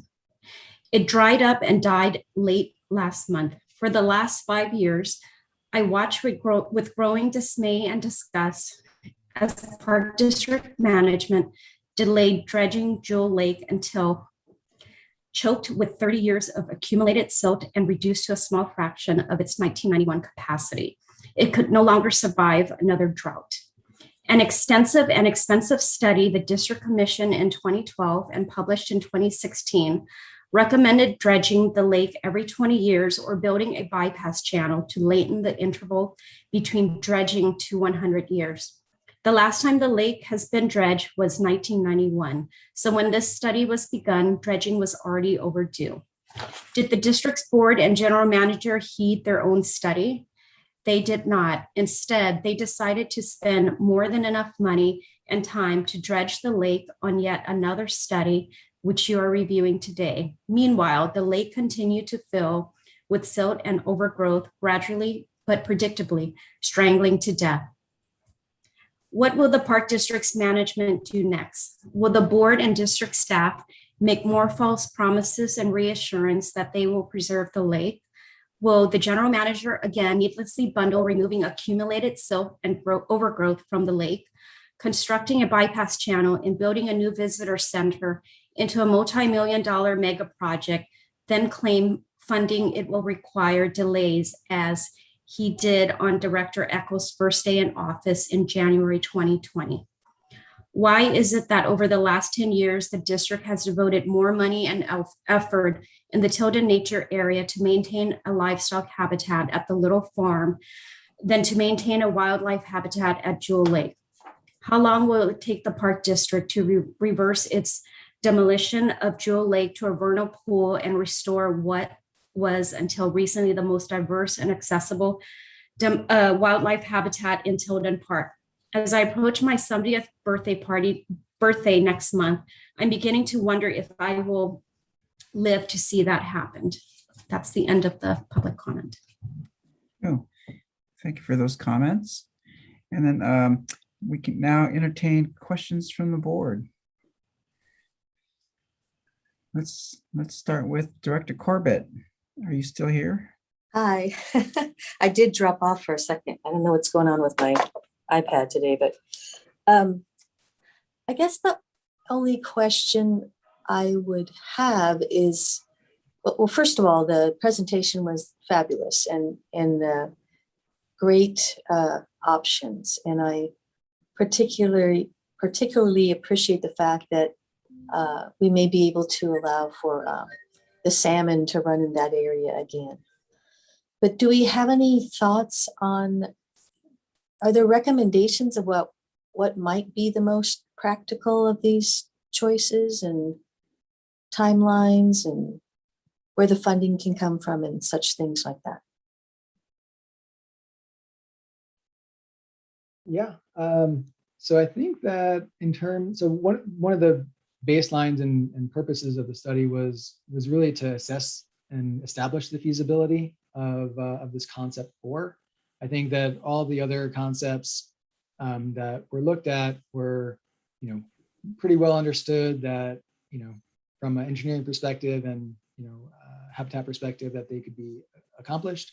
Then concept 4, it wasn't looked at very closely in 2016. And so the charge at that point was, look at the constraints, physical constraints for the valley width, and some of the engineering considerations for looking at the hydrology and, how might this, the diversion structure operate. And so, from that, I think that the consultant has given the district a certain level of comfort in being able to, with a straight face say, yes, all of these concepts are feasible. And so I think and one of the other pieces of the study was looking at a construction timeline. And all of the concepts, when they're ready for construction, could be accomplished within a single construction season. So I think that is also good news, that it's not that. That's good news. Yeah, and that's not like one's going to take 3 years and the other is, a 6-month thing, but they're, varying amounts of time, but within one construction season. And then, was there more, Lisa, that you wanted to add? I'm sorry? Oh, Lisa had her hand up. Had her hand up. Yes, thank you.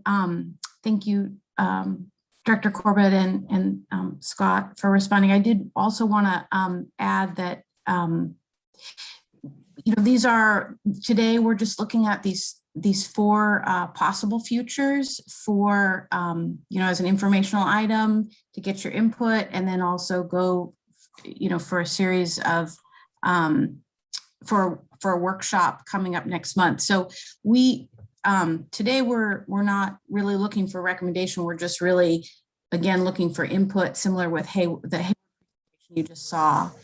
And then additionally, I think Matt is on the line. We've been talking about funding opportunities, and one of the benefits of this particular project is, sorry, Captain Love is calling me. Sorry about that. It is fish passage. And so because of that element, this really presents the district with a lot of opportunities. And I see Matt's joined us, so I'll turn my camera off. Yeah, Matt Grawl, Chief of Surgery. I don't have much to add to Lisa's answer, other than that, by adding the fish passage element, it certainly, and the creek restoration as a part of maintaining the hydrology, like in the bypass option or others, that really creates more opportunities for funding. So the more species we can improve habitat for, it would be easier to fund the restoration. It would be very hard to fund a sole dredging project if we do just dredging. There are not many grants that will pay just for dredging for a single species benefit. So we're looking for the multi-species benefit if we're looking to attract funders. And allowing for the fish passage and the creek to be able to flow through the side creates an opportunity for that lake to continue to be have the water that fills it, right? So does the dredging issue then sort of, it doesn't go away, but it makes it so you don't have to dredge from. I'm sorry, did you lose me? I was going in and out there. I don't know, something just happened with the Zoom. I think with the No, it's me, it's my connection, I'm sure. yeah, So I was asking with that, so introducing the fish, being able to take passage, and the creek running alongside the lake like that, opening that passage up. That part of my question was, does that mean then that there's less requirement for dredging over the years as well, right? Yeah, and then Scott could speak to it more specifically, but in the various options, like in option 4, that would be the one that would need the lake maintains option 4 would have the longest interval between the need for dredging, because we'd be sitting the water in times where it's low in sediment, where it's basically cleaner water. So we'd send that clean water into the lake, so we wouldn't be sending sediment laden water. I mean, if you look at the first option, the lake would fill over time, just as is now. I mean, and the second option too would also fill and need periodic dredging in option 2.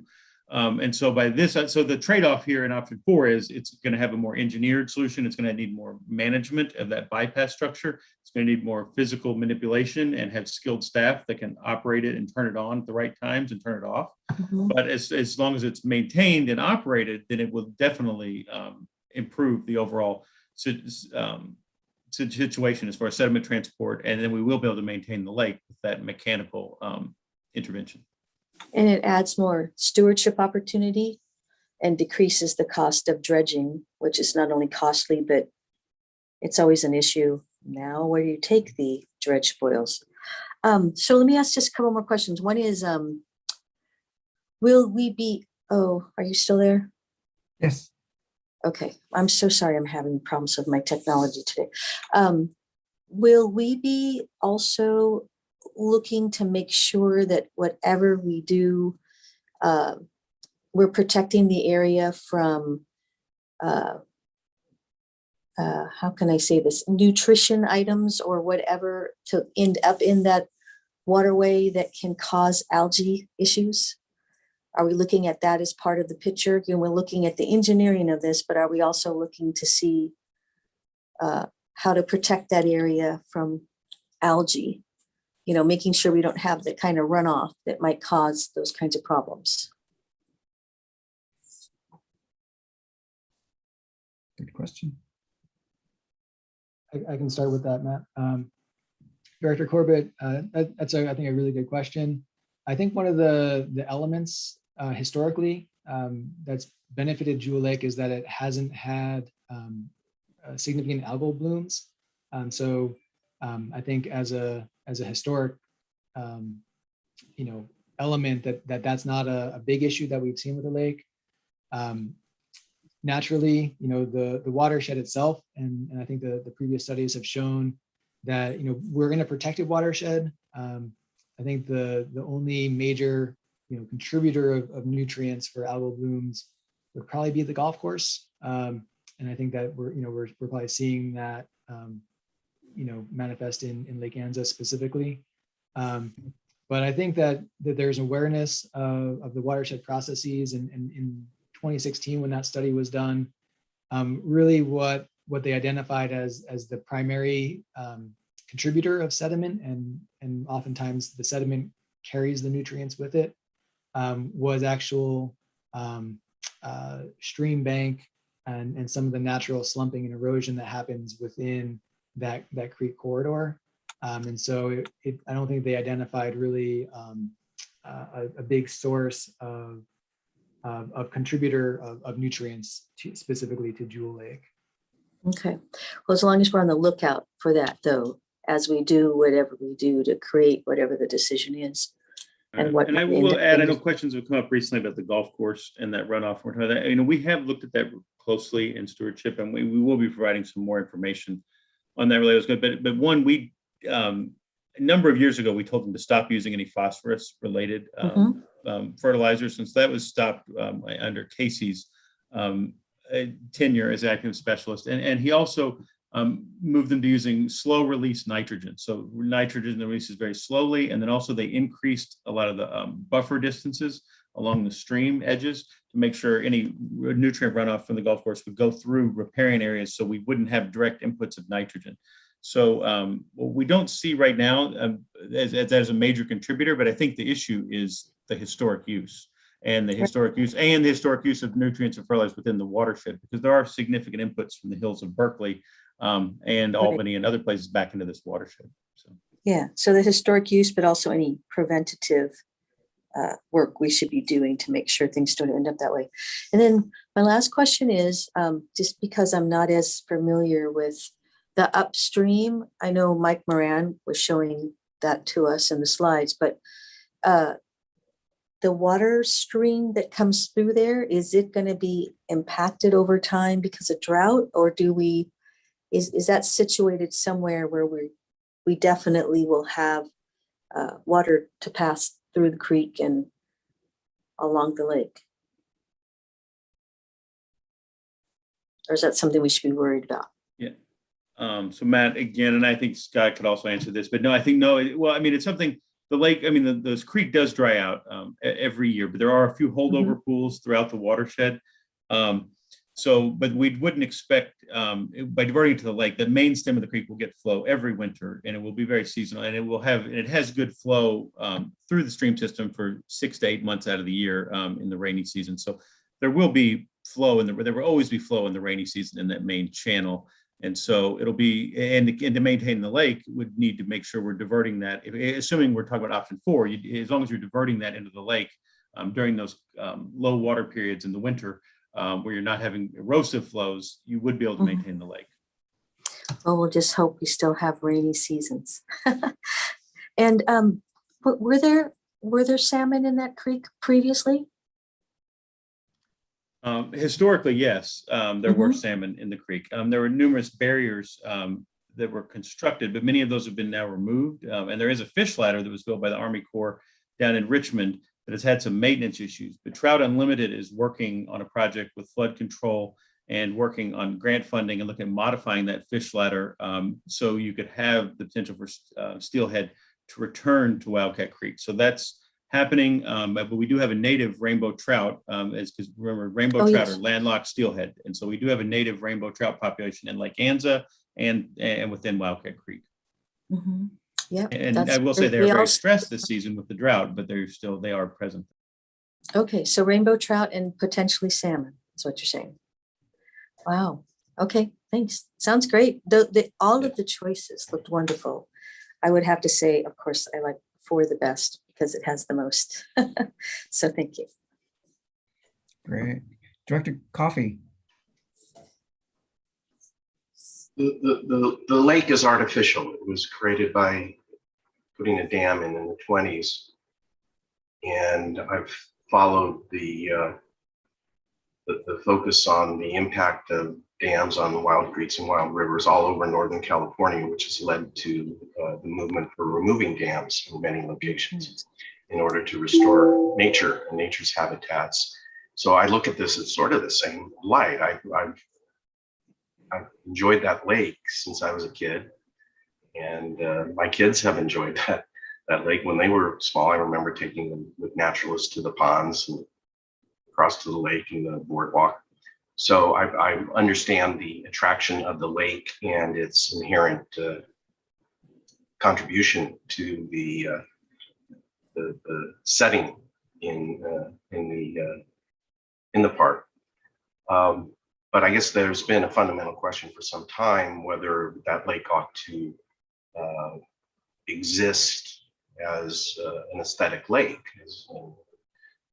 as opposed to these alternatives to having a lake there. And so I really appreciate that effort to work on these options and understand that there is a lot, if not a lot, but perhaps it is a lot. I haven't heard it all yet, but there's resistance to that. So I'm very much looking forward to the stakeholder input and appreciate this preview of what our stakeholders are going to be looking at, and the public that care passionately about the issues involved, both from just the pure environmental or the pure aesthetics of that lake. So my question then is,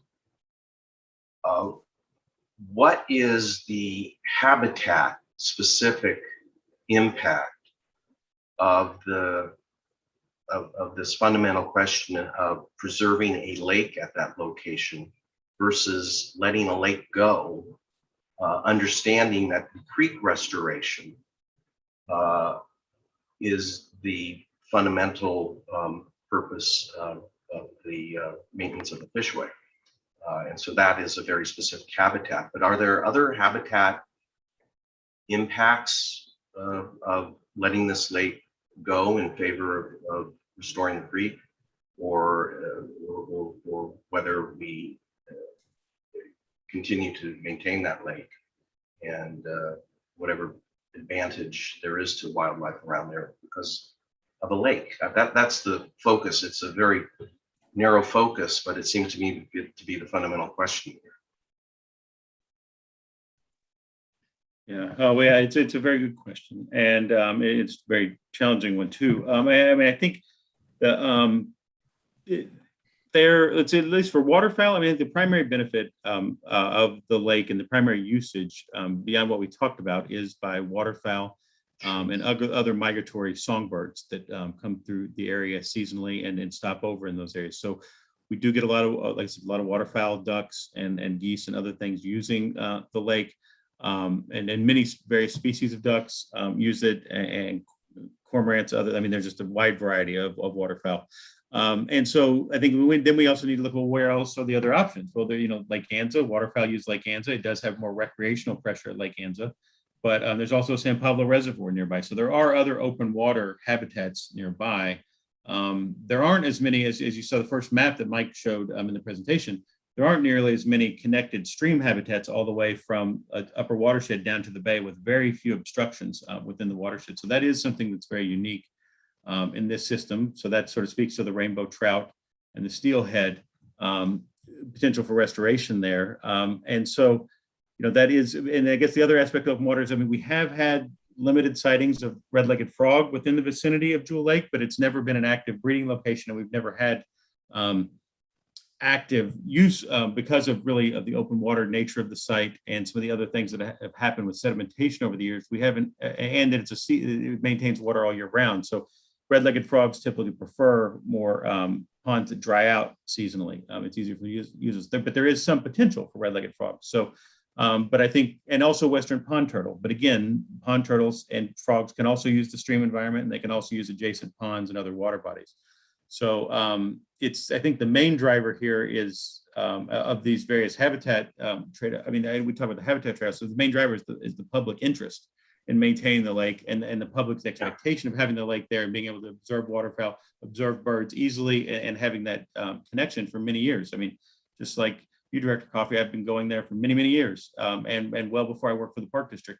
And enjoying that site, but it's just as we've also said, it was not a natural feature, so it's been there since the water reservoir, and so people have become accustomed to it and appreciate that. But the wildlife values that are there, are met in other locations where we don't have as many connected streams with steelhead and rainbow trout in them. That's good. That's responsive to what I was wondering, and. It just leads me to think there is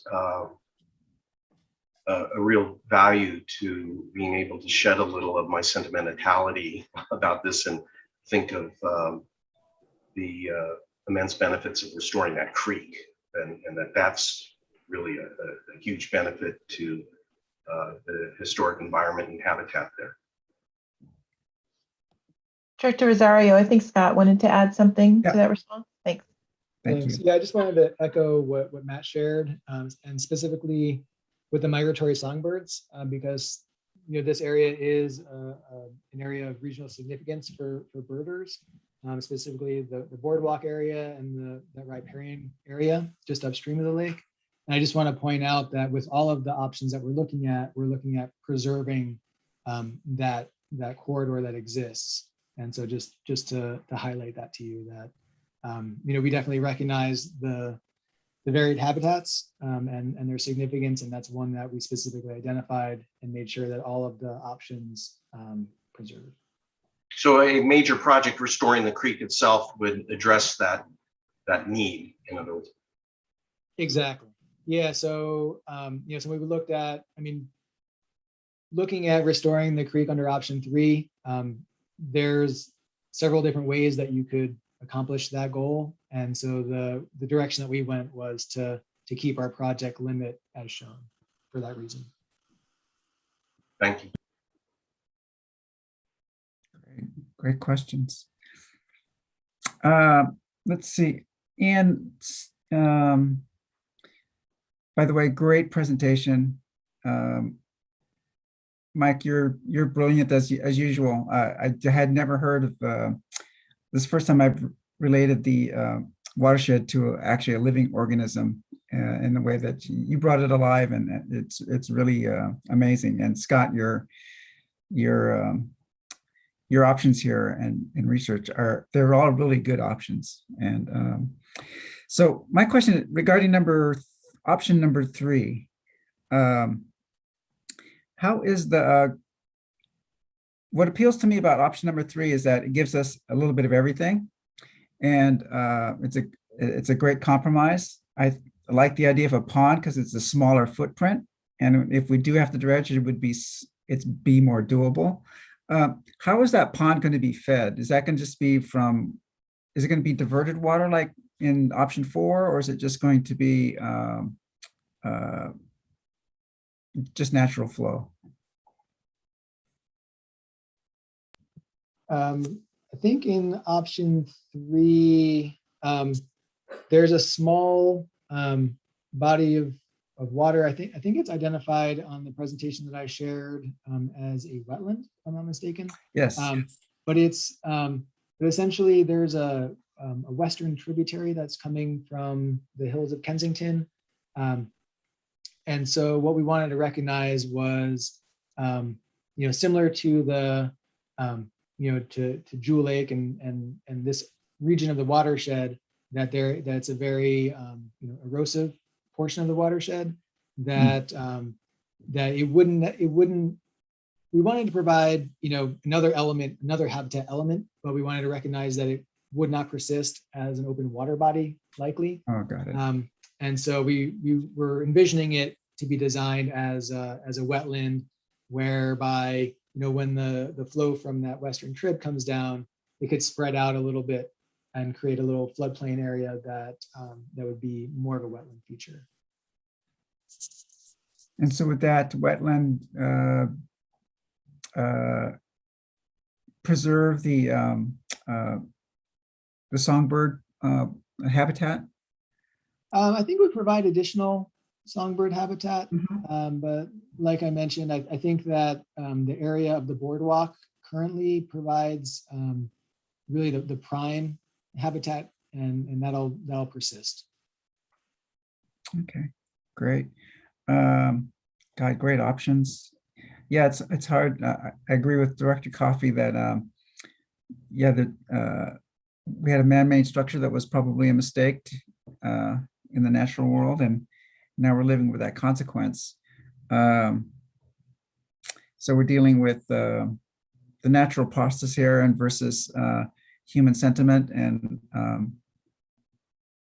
so yeah, here we are. So yeah, in my view, I'm kind of leaning towards 3 and 4,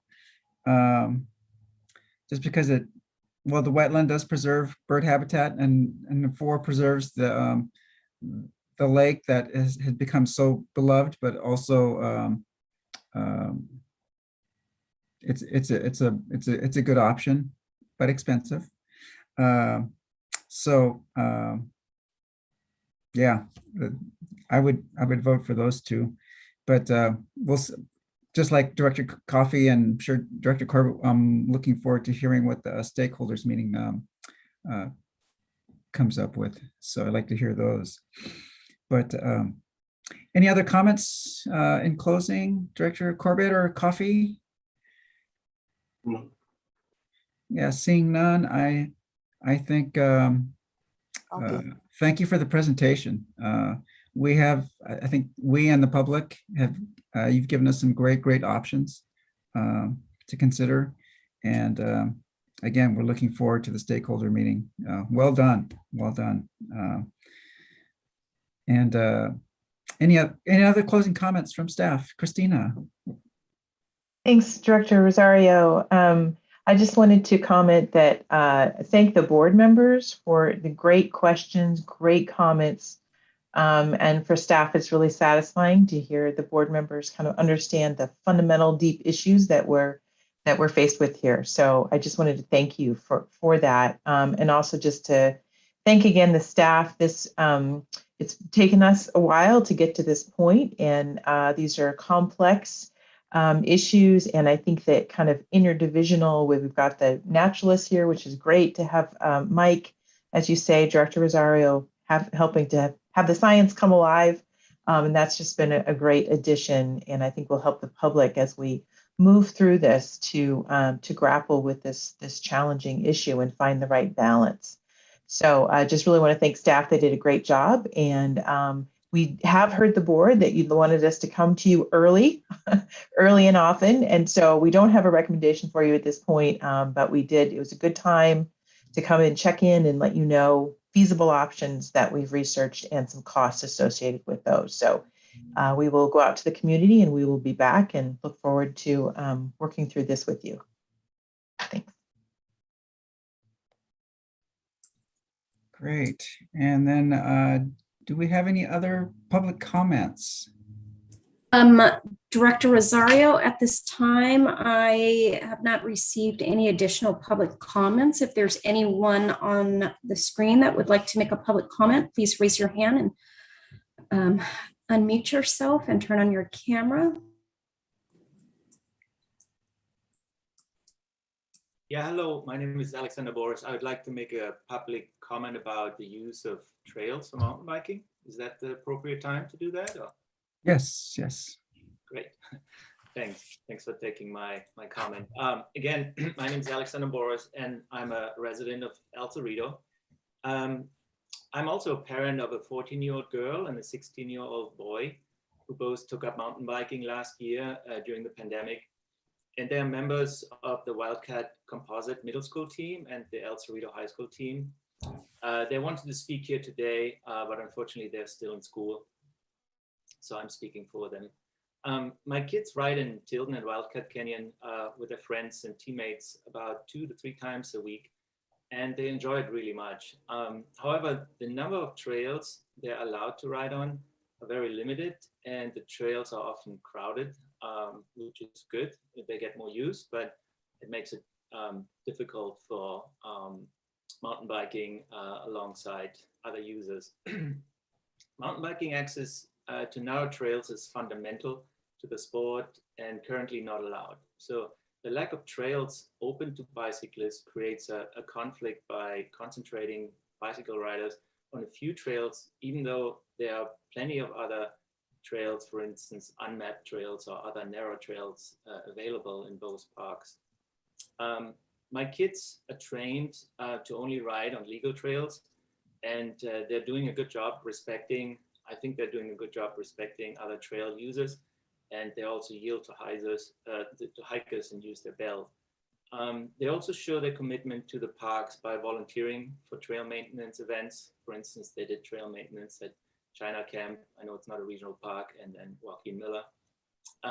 So therefore, my kids are urging me to tell you that they would really appreciate if you consider the construction of a new single track trail in either of these parks, or allow access to currently unmapped or other existing narrow trails in these parks. Thank you very much for taking my comment. Thank you very much. And then any further committee comments? I'm good. Thank you. Great meeting.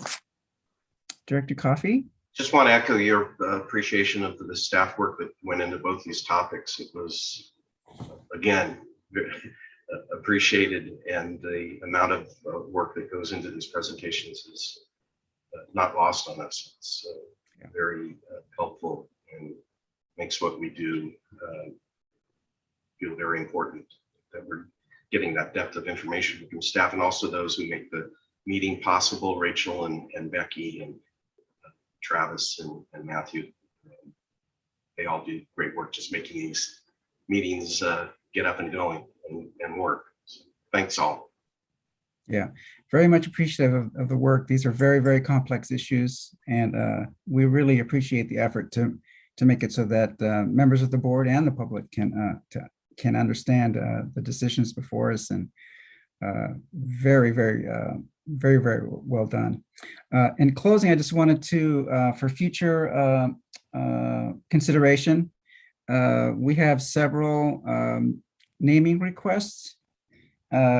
First and foremost, which is to consider naming a facility for former Director Doug Seiden. I'd like to bring that to the forefront and see if we can't expedite that. And then also we have, there were several other name requests that I've received as board president. One is for naming a facility for Pat O'Brien, our former general manager. And then also we have a request from the City of Berkeley Council to consider Volmer Peak. And then I had a request from my constituents to rename a facility for Judy Banks. And so if we can put those on the queue in the future, and if we can expedite naming a facility for Doug Seiden, that would be wonderful. And then do we have a comment from our general manager here today? I believe she left the meeting already. She had another meeting to it. Okay. And then so Christina, any last comments? No, not for me. Just a great meeting and great staff work. Thank you. Great. Thank you all very much. And take care and vote. Today is Tuesday. All right. Thank you very much. Well done.